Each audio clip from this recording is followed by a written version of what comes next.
You can? Yeah, I can follow. What? My mother told Sorry. me someday I would buy galleys with good oars and sails to distant shores. Stand up high in the prow, noble bark I steer, steady course for the havens, hew many foemen, hew many foemen.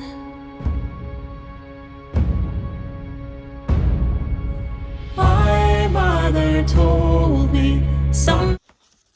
All right, welcome back to Norse Roots. It's been a while. We've been busy trying to figure out our lives and how to do some work because the economy's kind of been weird. And so our businesses have been a little slow.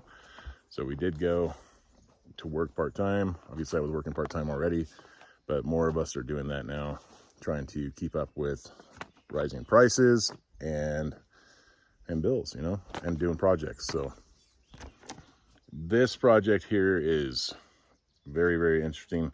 We're going to be planting greens the Norse way.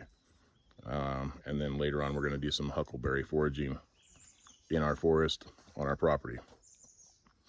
So let's step back in time for a second here and plant some hardy greens.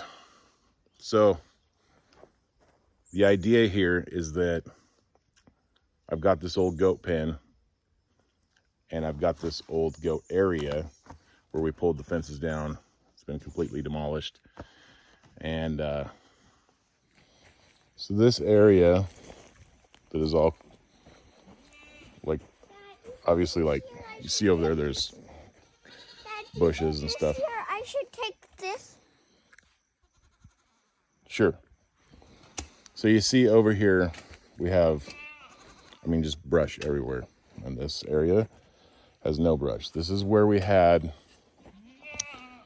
the animals before they were over there. So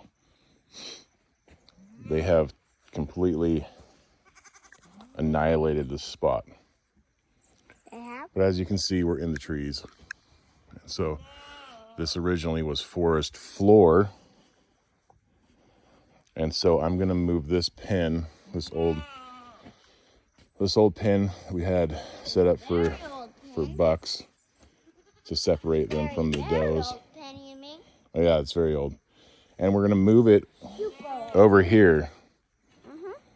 And I'm gonna do a shallow till plant.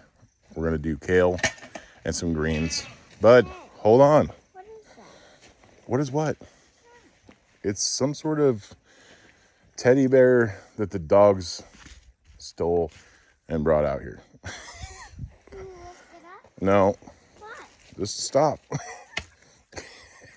Anyway, life with a kid, super duper, always questions. So we're gonna move this pin over here, and I'm gonna do a shallow till because my theory is that this forest floor with the old goat droppings and them having disturbed a lot, but now having time has healed it, and that it's going to be perfect for growing conditions. So we're going to do some greens in here and see what happens. But first I've got to get it cleaned up. So I'm going to get on that.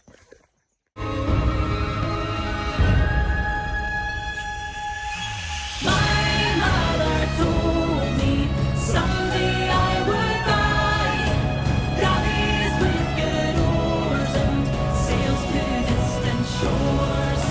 Stand up. Okay, we got the sticks cleared out.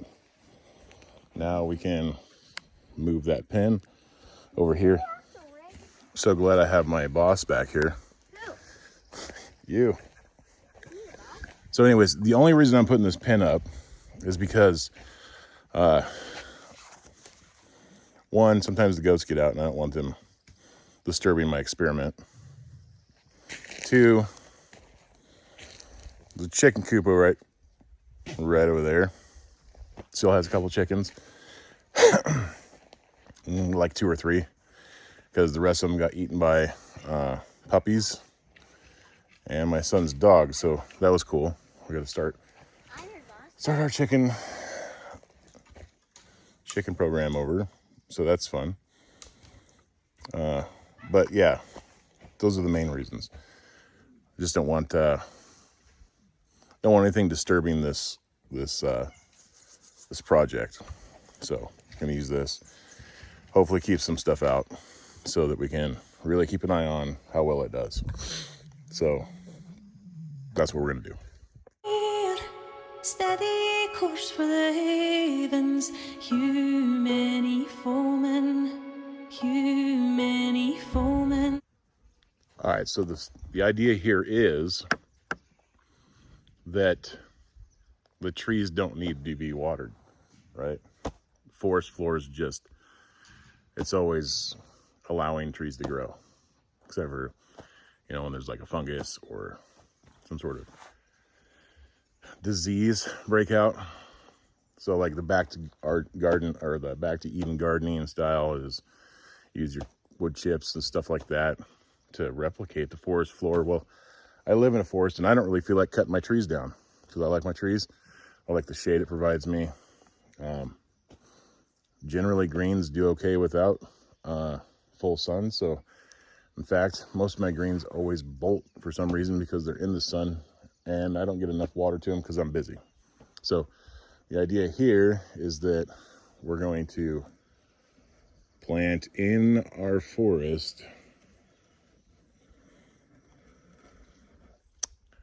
and see how it goes. Like I said, it's an experiment. We're going to go for it. I am going to water it, obviously.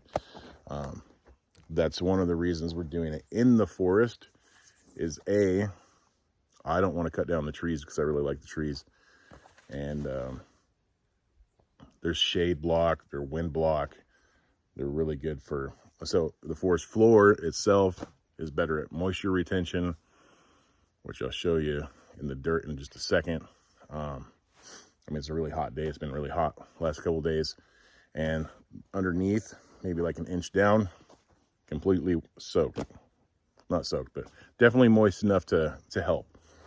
And it's a natural filter for the sun. And it's going to be perfect for our greens right here. So we're going to do a little greens garden. I am fencing it. The only reason I'm fencing it is because in case the goats get out, sometimes they're crafty little devils. So I don't want them getting into this, disturbing my experiment.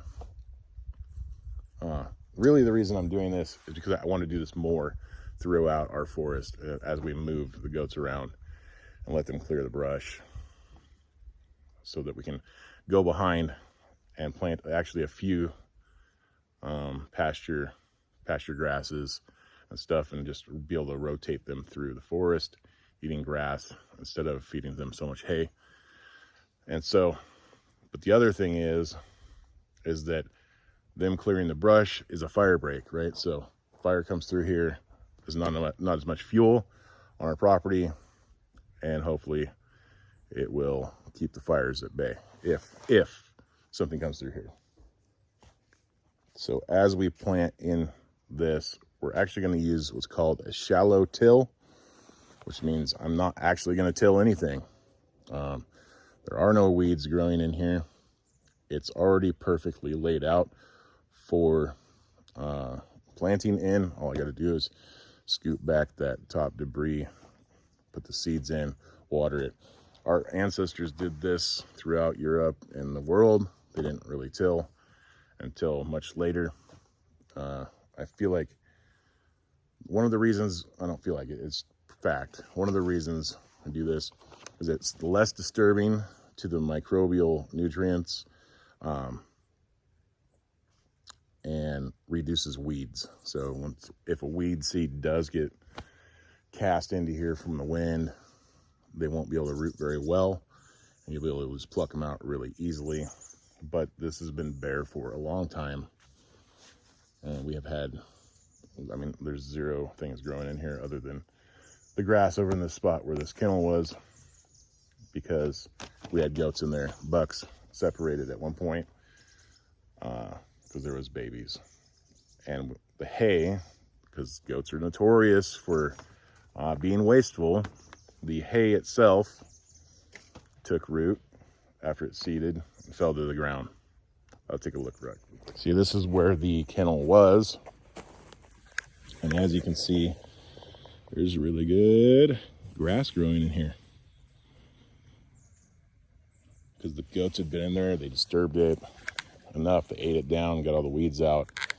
And what happened was, because they're so wasteful, hay got distributed in here.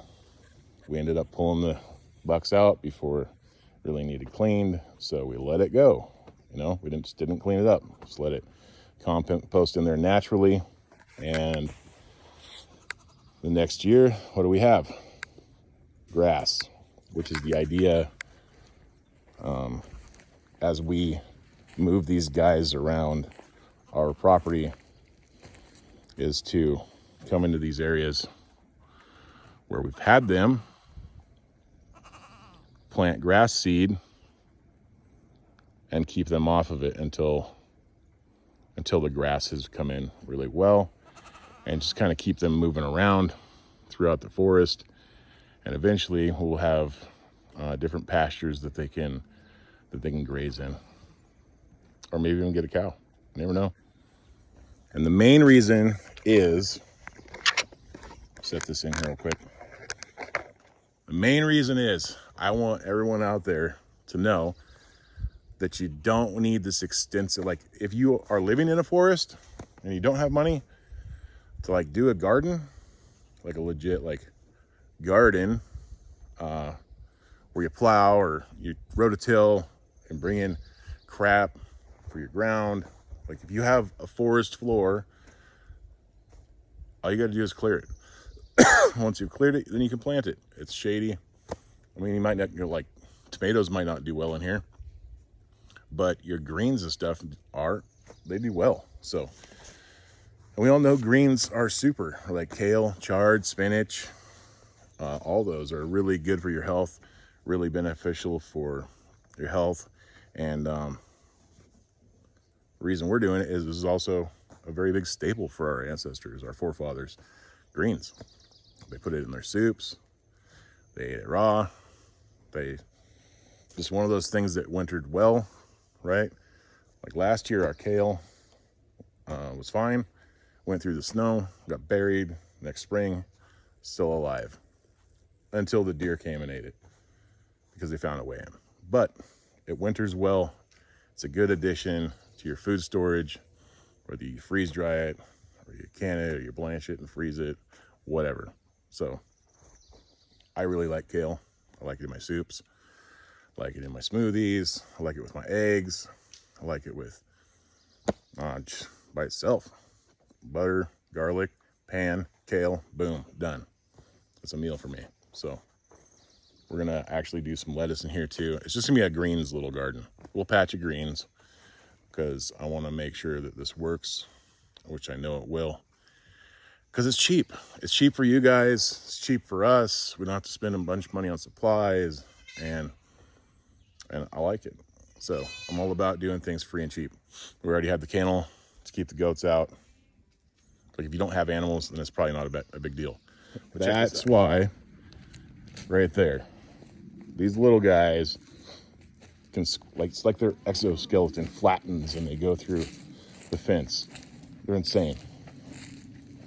We actually got to get rid of these little guys. It's time for them to go and thin out the herd a little bit. Frap, what are you doing? Hey, you guys already ate. Anyway, sorry. Squirrel. This is the next area that we're going to put them in. We're just going to come out from this fence, line over, from the barn over, and get them another area to clean. Because this one's done. How dare you pee in front of me? Yeah. I literally just moved this thing, and it was like, ooh, grass. He is not getting salt, just so you know. He's a pet.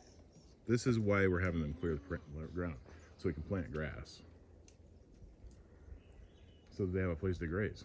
Yeah, isn't it? Look how happy he is. I know. It'll be way better for them to have some pasture. Yep. Anyway, All right. So what are we planting today? Basil. We've got some spinach. Some mixed greens, mixed lettuce, mustard, and kale. Sweet. Okay, so here's what I was thinking. What if we like plant a line like this, and then along each wall, Okay. except for, and then like maybe something down the middle here and here. What's Ginger doing there? Ginger, get out of here. Get out of here. So this is why we have the fence up. Go. Goodness. Okay, so do we like here?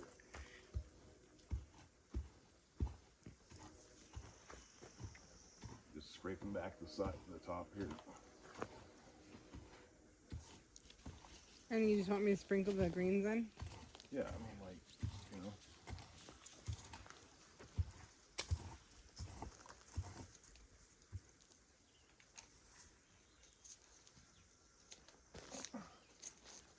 And just go on each wall of this. What shape is this? A pentagon? Is it? Yeah. Like where the CIA's at. Pentagon. That's creepy. We just didn't have the other wall, so I didn't make a rectangle. It's what it is. There's no mystical thing about it. It's just a shape that I came up with because it's how many panels I had.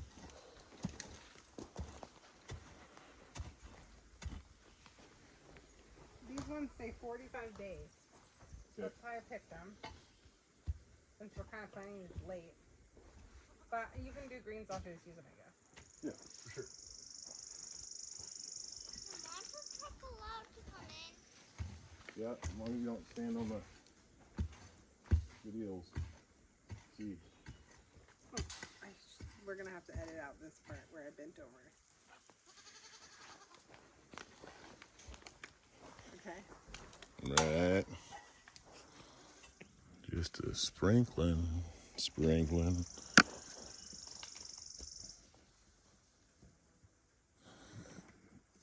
It's actually really good dirt down there. There's some sort of little worms. Worms are good. Mom, you know my tires can sprinkle on my monster. There's no seeds in this bag. What? We bought a bag of spinach that has no seeds in it. Really? Zero Not seeds. one seed is in that bag. Okay. That's cool. Serious. That's good, right? I never thought I would have to check that. 0 seeds in this package.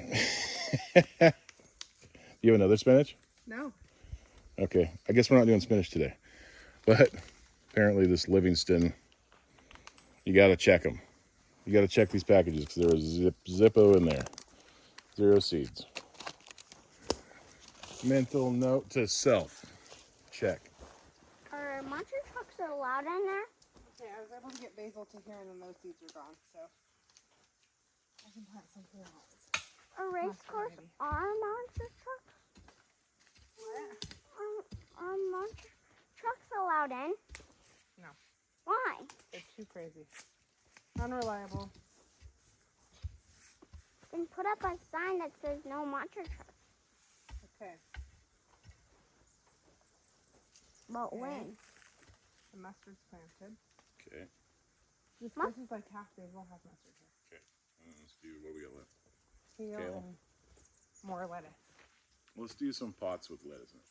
Let's just put the kale here on these 2 lines. Okay.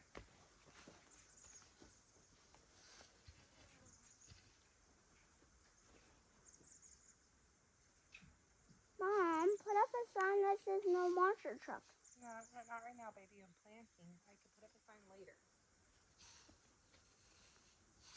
Dad, put up a sign that says no monster trucks allowed, please. Okay, there's a sign. No monster trucks allowed.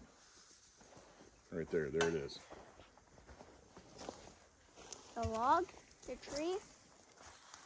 All right, so she's going to get this covered up, and I'm going to go get some water, get this nice and saturated, and then we will close up the fence and keep checking in on it.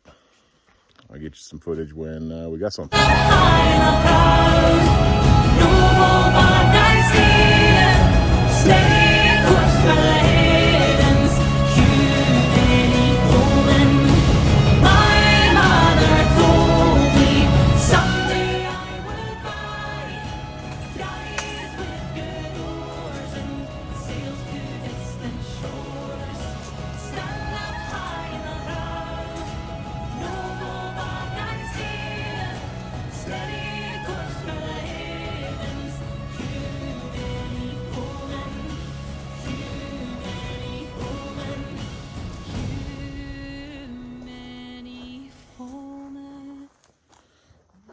All right, we got her planted, got her watered, got her sealed up, hopefully good enough that I just had to kick a dog out of there, so button up the holes, lean some stuff up against it, hopefully it works.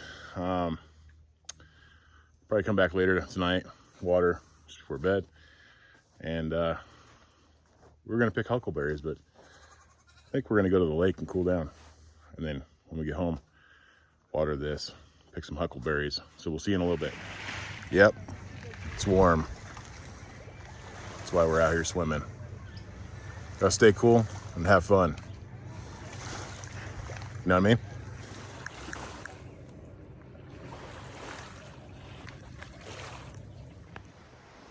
All right, so we actually ended up coming home and just resting the rest of the night because it was a long weekend. We had been down since Thursday, really, in Coeur d'Alene doing the Homesteading conference. We had a booth there, so by the time we got home, it was really pretty late, and we were tired. And so this morning is where I'm gonna start picking some berries. I'll show you what they look like, what kind of environment they live in, and yeah. So what we're doing right now exactly is we have huckleberries on our property. It is the time for them to start growing here.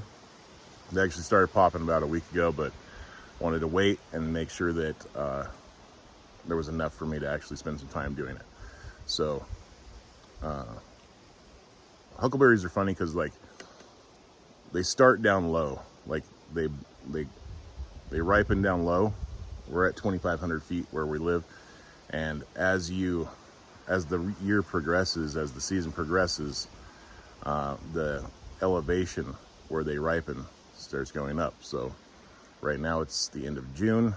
Actually, it's probably, end of June, beginning of July down here, and as we start like mid-July, it'll be up a little bit higher, like maybe like 3,500 feet.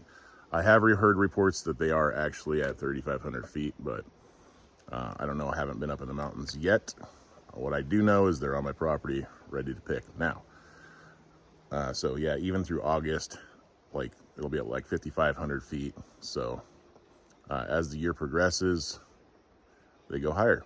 Like it just happens higher. So if you think you've missed out and the berries around you are withered up and dead or whatever, wormy, don't worry, because you can just go a little bit higher and you can start finding them as you go. So anyways, I'm going to show you. We're in the forest. It's usually where we find them. Sometimes we find them in clear cuts where an area has been logged, and they're just everywhere, right? So when you come across a clear cut, make sure to check that out really well, because then like they like the sun apparently. So, and matter of fact, usually when I find them on my property, there's a clearing, and they're populating that clearing really well. They like the forest floor to grow in. So when you're out scouting, looking around, check the forest floor areas, because that's where they like to grow. I'm gonna spin this camera around and show you what the plant looks like, in case you don't know, and how to identify the wild mountain huckleberry. Okay, so these are wild mountain huckleberries, aka mountain blueberries. Oops. So, literally they just look like blueberries. Yep. There we go. Focused up now. The bushes are generally pretty short. This is like 2 feet. 3 feet at the highest point of this bush here. I have seen them a little bit taller, but generally they're very short. So you're on your knees or bent over picking them the whole time. Unless you're short, obviously. So the leaves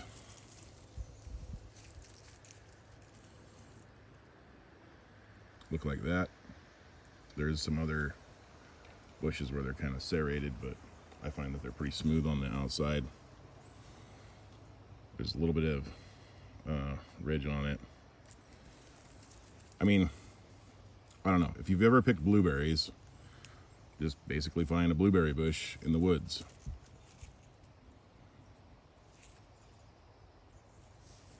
So there is some commercial harvester type things out there where they scoop and rake the bush and it fills up a little canister.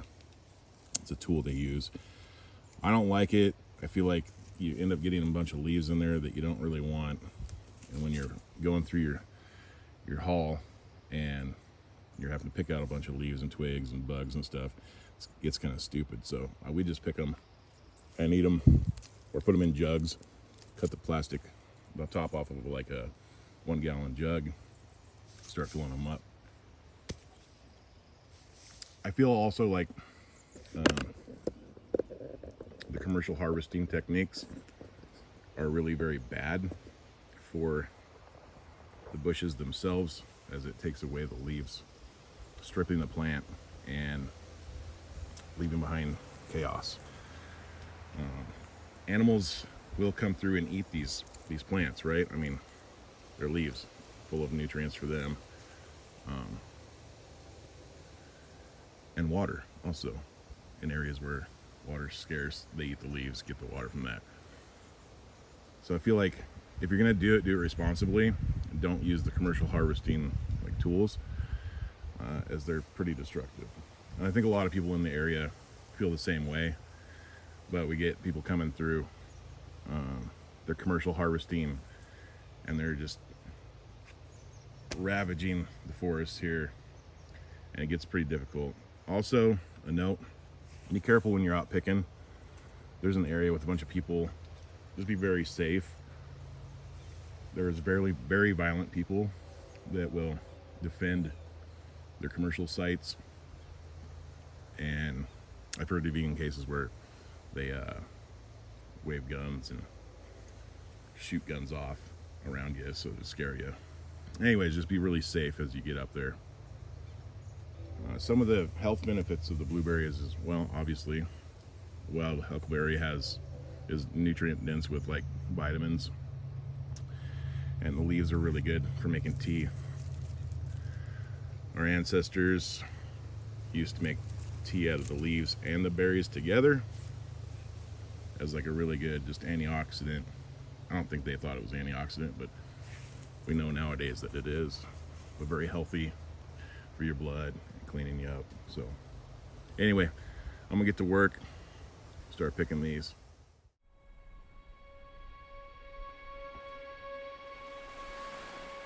My mother told me someday I would buy galleys with good oars and sails to distant shores. Stand up high in the prow, noble bark I steer, steady course for the havens, hew many foemen, hew many foemen.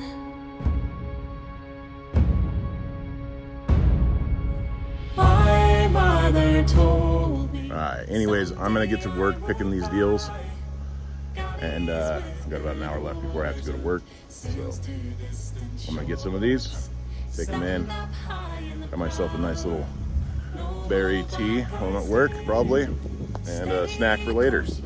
So thanks for tuning in, catch you next time.